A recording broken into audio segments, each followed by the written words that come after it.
2024 में मोदी जी आ रहे हैं और मेरी तो इच्छा ये है भविष्य में मैं मतलब बड़ा एक्साइटेड हूँ। योगी जी जिस दिन दिल्ली में खड़े होकर ये शपथ लेंगे, मैं योगी आदित्यनाथ कुछ भी करे अपने व्यक्तिगत जीवन में, वो दारू पीता है, किसी प्रकार का सेवन करता है, कुछ भी करे, उससे मुझे मतलब नहीं है, लेकिन बंदा जहाँ हिंदुत्व की बात आ जाए वहां वो लेवल होना चाहिए। मुझे केवल लोगों के हिंदुत्व से मतलब है। तो नाथूराम गोडसे की तो मैं उन्हें देशभक्त मानता हूँ।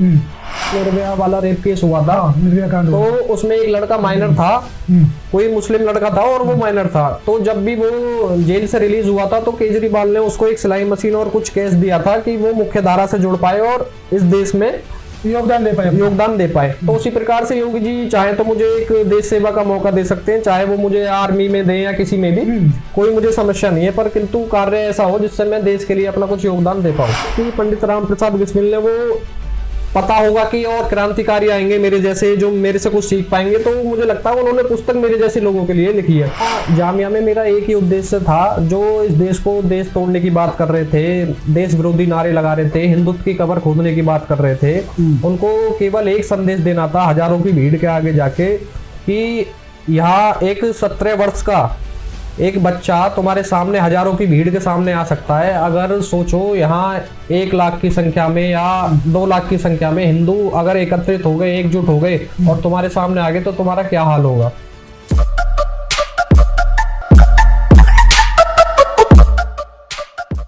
हेलो दोस्तों, तो आपका स्वागत है हमारे नए पॉडकास्ट में जिसका नाम है बिंदास बातचीत। तो आज हमारे साथ एक ऐसे शख्स मौजूद है जिनको गोडसे 2.0 के नाम से जाना जाता है। तो भाई सीधे बात करते हैं और जानते हैं कि आखिर गोडसे 2.0 के नाम से क्यों जाना जाता है। तो सबसे पहले स्वागत है। मैं बहुत बहुत धन्यवाद देना चाहूँगा, आपने मुझे आमंत्रित किया। गोडसे 2.0 दरअसल एक ऐसा विषय है, ये नाम मुझे मतलब ये जो मुझे उपाधि मिली है 2.0 की, ये मुझे लोगों ने दी है इस देश के। वाकई मैं नाथूराम गोडसे की चरणों की धूल भी नहीं हूँ, वो बड़े पूजनीय और सम्माननीय एक व्यक्ति रहे हैं इस देश के। गोडसे 2.0 के अलावा आपको एक नाम से और जाना जाता है, राम भक्त गोपाल। इस पे मेरा मानना ये है कि देखो, राम भक्त तो इस देश का हर हिंदू है। कुछ लोग जो आजकल सो कॉल्ड सेकुलर होते हैं वो अपने नाम के आगे राम भक्त जोड़ने से, राम भक्त लगाने से, अपना आपको थोड़ा धार्मिक दिखाने से शर्माते हैं। तो बस यही है इस पे। तो 18 साल की उम्र से मतलब कम थी आयु आपकी, 17 साल के लगभग आयु थी आपकी उस वक्त, और उस वक्त हथियार उठाने का मतलब क्या मन में था? जो जामिया इस्लामिया यूनिवर्सिटी के सामने ये कांड हुआ था आपका, राम भक्त गोपाल उसी नाम से जाना जाता है, गोली कांड हुआ था एक जामिया के सामने, तो उसका क्या कहानी है, क्या कॉन्सेप्ट था उस वक्त? देखिए, सबसे पहले तो मेरी कुछ सीमाएं हैं जो मैं ऑन कैमरा मतलब जितना मैं व्याख्या कर पाऊंगा उतनी मैं कर सकता हूँ। दरअसल आपने एक गाना सुना होगा कि 16 साल का था खलनायक देख ली। परंतु मेरे साथ इसका विपरीत था। जब मैं 16 साल का था तब से मैं क्रांतिकारियों की पुस्तकों के साथ खेलता था। तो जब मैं 16 साल का था तो भाई हमारे आदर्श भगत सिंह जी बन गए और उन्होंने एक संदेश दिया था असेंबली में बम फोड़ के। तो वहाँ जामिया में मेरा एक ही उद्देश्य था, जो इस देश को देश तोड़ने की बात कर रहे थे, देश विरोधी नारे लगा रहे थे, हिंदुत्व की कब्र खोदने की बात कर रहे थे, उनको केवल एक संदेश देना था हजारों की भीड़ के आगे जाके कि यहाँ एक 17 वर्ष का एक बच्चा तुम्हारे सामने हजारों की भीड़ के सामने आ सकता है। अगर सोचो यहाँ 1 लाख की संख्या में या 2 लाख की संख्या में हिंदू अगर एकत्रित हो गए, एकजुट हो गए और तुम्हारे सामने आ गए तो तुम्हारा क्या हाल होगा। अच्छा, आपकी कुछ फोटोज वीडियोस वायरल हैं जो कि सनातन धर्म के गुरुओं के साथ हमने देखी है, महाराजा के साथ देखी है, बाकी 1-2 पॉलिटिकल पार्टी के लीडर्स के साथ भी देखे, तो उसके बारे में क्या कहना चाहेंगे? जैसे अभी हमने देखा था आपकी एक वीडियो वायरल हो रही थी जिसमें आप देवीनंदन ठाकुर जी के साथ हैं, तो उस तरीके से आप क्या कहना चाहेंगे उसके बारे में? देखिए, मैं तो सबको सलाह देना चाहता हूँ, मतलब अपनी संगत जो है वो साधुओं के साथ बनाए, साधुओं जैसे, उनसे कुछ ना कुछ आपको जीवन में सकारात्मक चीजें मतलब सीखने के लिए मिलेंगी। और रही बात पॉलिटिकल लोगों के साथ, तो मैं पॉलिटिकल लोगों के साथ नहीं हूँ जिनसे मेरी आइडियोलॉजी मिलती है। जो हिंदुत्व की बात करता है वहाँ राम भक्त गोपाल उनके समर्थन में हमेशा सदैव खड़ा ही पाता है। राम भक्त गोपाल, ये वही राम भक्त गोपाल है जो आज की डेट में गौ सेवक बनता है और गाड़ियों में बंदूकें लेके चलता है। देखिए, ये तो हमें मतलब अपनी जान बचाने का अधिकार तो संविधान भी देता है, आत्मरक्षा करने का। बाकी हमें उन विषय पे भी बात करनी चाहिए कि लोग इस देश में AK-47 लेके भी घुस जाते हैं और देश में आगजनी करते, दंगे करते, हमें उन पे भी बात करनी चाहिए कभी। अच्छा, एक बात और है जो रामभक्त गोपाल का स्कूल का और बचपना बताती है, तो उसके बारे में क्या कहेंगे? क्योंकि हमने अभी तक देखा है कि लोग अक्सर बचपने में बहुत सी चीजें सीखते हैं, बहुत सी चीजों को, बुराइयों को अपने अंदर डाल देते हैं, कुछ अच्छाइयों को डालते हैं, तो उसके बारे में क्या कहेंगे? थोड़ा सा वो चीज समझाए कि रामभक्त गोपाल बचपन में कैसा था। देखो, बचपन तो मेरे अनुसार सब बच्चों का ऐसे ही होता है, जैसे सामान्य, मतलब जैसा मेरा नाम है गोपाल, उसके अनुसार मैं भी काफी चंचल, नटखट, अपने नाम के अनुसार ही था। बाकी स्कूल टाइम में ऐसा रहा, मतलब काफी यार दोस्त थे, और मैं इन फ्यूचर भी ये चाहता हूँ कि भगवान मुझको इतना कैपेबल बनाए, जो मेरे मतलब दोस्तों का ग्रुप था, इन फ्यूचर भी वो मेरे साथ ही रहे, हम एक साथ ही रहे। तो उसके बाद फिर धीरे धीरे स्कूलिंग करी, स्कूलिंग के बाद फिर कॉलेज वगैरह कुछ? हाँ, वो थोड़ा सिक्योरिटी इशूज है, कॉलेज का बता नहीं सकता। बाकी अभी मेरी पढ़ाई कंटिन्यू चल रही है। मैं भी मतलब देश के साथ जुड़ के, मुख्य धारा से जुड़ के अपना देश को योगदान देना चाहता हूँ हर प्रकार से। और अभी जो बीच में अभी हमने आप लोग को देखा था कि आप वहाँ किसी सभा में गए थे, हिंदू महापंचायत सभा थी उसमें हरियाणा में, पटौदी में, तो उसमें आपका कोई बयान था, बहुत वायरल हो रहा था, तो उसके ऊपर स्पष्ट करना चाहेंगे आप? नहीं, उसका मतलब जो अभी करंट में सिचुएशन है, वहाँ मेरे ऊपर हेट स्पीच को लेके एक FIR हुई थी, और वो करंट में केस कोर्ट में चल रहा है। तो हमें संविधान पे पूरा भरोसा है, तो इन फ्यूचर देखते हैं जब भी क्या होता है, क्या डिसीजन आता है। बाकी मुझे तो ये लगता है कि हेट स्पीच की कार्रवाई उन ओवैसी जैसे लोगों पे ज्यादा होनी चाहिए, जो खुलेआम मतलब भारत में संविधान होने के बावजूद भी धमकियां देते हैं आए दिन। तो अगर कोई पॉलिटिकल पार्टी आपको चाहे, बुलाना चाहे, तो क्या रहेगा रामभक्त गोपाल का डिसीजन? पॉलिटिकल पार्टी पे दरअसल ऐसा होता है कि जो लोग राष्ट्रवादी होते हैं, धर्मवादी होते हैं, उन पे चाटुकारिता नहीं की जाती, तो वो थोड़ा पॉलिटिक्स से दूर ही रहते हैं। बट इन फ्यूचर मुझे बीजेपी कभी मौका देती है तो मैं एक बार ट्राई जरूर करना चाहूंगा।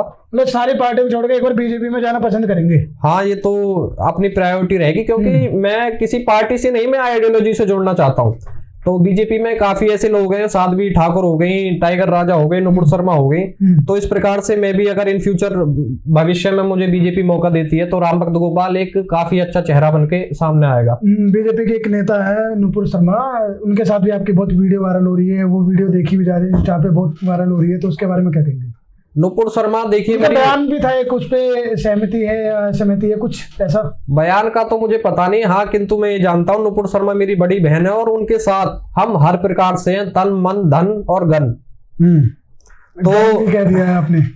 गन मेरा कहने का तात्पर्य से ये था कि सुरक्षा कारणों की वजह से जिस प्रकार से उनको देश में एक विषय बनाया गया, मतलब काफी हाईलाइट करा गया और सर-तन से जुदा करने की बातें की गई, तो मुझे नहीं लगता कोई मेरी बड़ी बहन को मेरे होते हुए, जबकि उसका भाई है, आप देखते हैं हम आए दिन प्रतिदिन हिंदू धर्म में त्योहार मनाते हैं, रक्षाबंधन, तो हम भाइयों का मतलब कर्तव्य है अपनी बहन की हर प्रकार से रक्षा करें।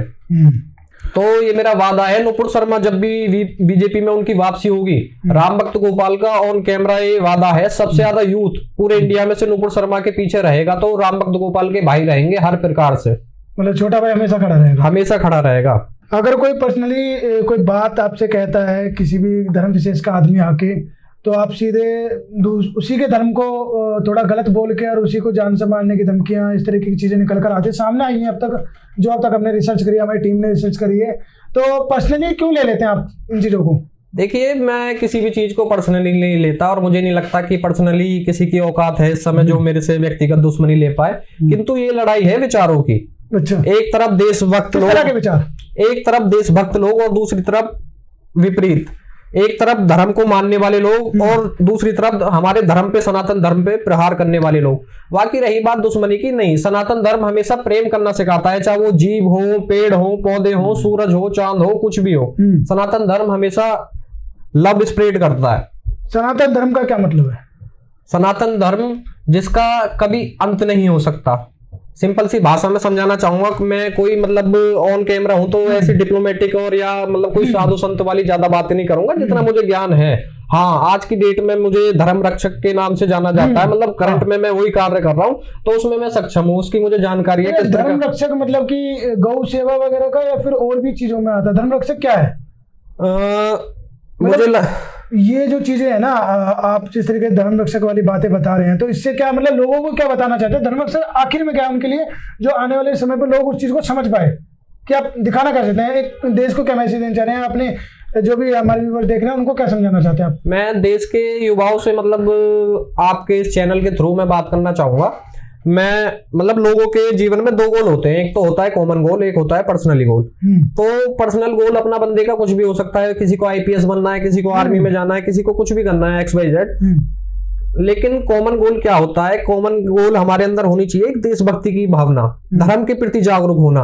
तो मैं चाहता हूं देश का युवा, मैंने कभी भी आके सोशल मीडिया पे ये वाला ज्ञान नहीं दिया कि भाई 4 बजे उठ जाओ और जाके ये चीजें करो, योगा करो, व्यायाम करो। नहीं भाई, मेरे साथ बंदे मिलेंगे खपीटर, और मैं चाहता हूं हमारे साथ मेरी टीम में जो मेरे साथी हैं उसी प्रकार के मैं लोग चाहता हूं। मतलब कुछ भी करे अपने व्यक्तिगत जीवन में, वो दारू पीता है, किसी प्रकार का सेवन करता है, कुछ भी करे, उससे मुझे मतलब नहीं है। लेकिन बंदा जहां हिंदुत्व की बात आ जाए वहां वो लॉयल होना चाहिए। मुझे केवल लोगों के हिंदुत्व से मतलब है। अपने धर्म के लिए खड़ा रहना चाहिए, खड़ा रहना, स्टैंड लेना सीखे, किस भी प्रकार से सक्षम हो, बेशक वो तन से, मन से, धन से।